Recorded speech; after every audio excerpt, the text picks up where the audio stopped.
Allied 1 Week 5. Presented by Jennifer Mondayar. Morning, ma'am. I am Jennifer Mundihar from BSID English 2B, and now I am going to have an oral recitation by answering the four questions. First question is, should the creativity of the students be recognized and approved in more simple projects? Yes. Pupils' originality should be recognized and praised in simpler assignments because their imagination in doing things to be creative begins with the simplest of tasks. So they require attention and praise for the small tasks or projects that they complete. Because I believe that the student's creative imagination expands when he or she has a good facilitator and atmosphere in which to work. Number two is, should aspects of expense and time be considered in creativity projects? Yes, cost and time should be considered in creativity projects because students need time to plan on how to be creative in their projects. But they also need to follow the teacher's instructions about the deadline for submitting their projects. So the teacher should give them enough time to complete their projects well because they will submit a good or excellent product to their teacher.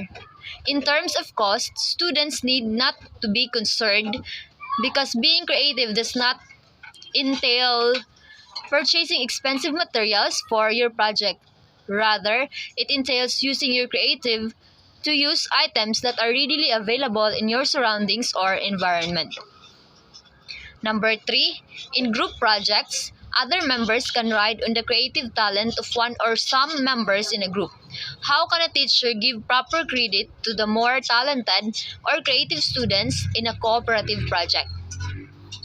Usually, in a group project, some members would assign their most talented member.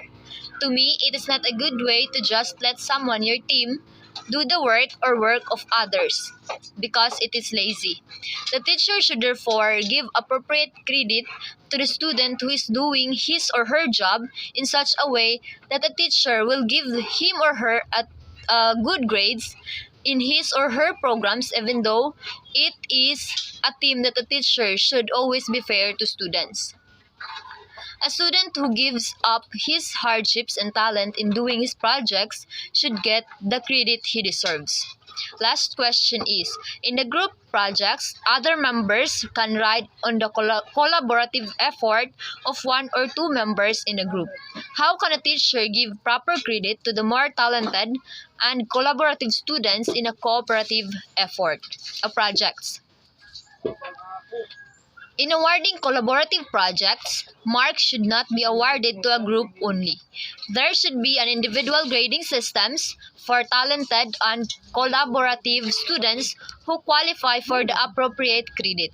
If the teacher is using co-learning, he or she should always keep in mind that there will be a fewer members of the group relying solely on those responsible members. Therefore, an individual grading system should be prepared.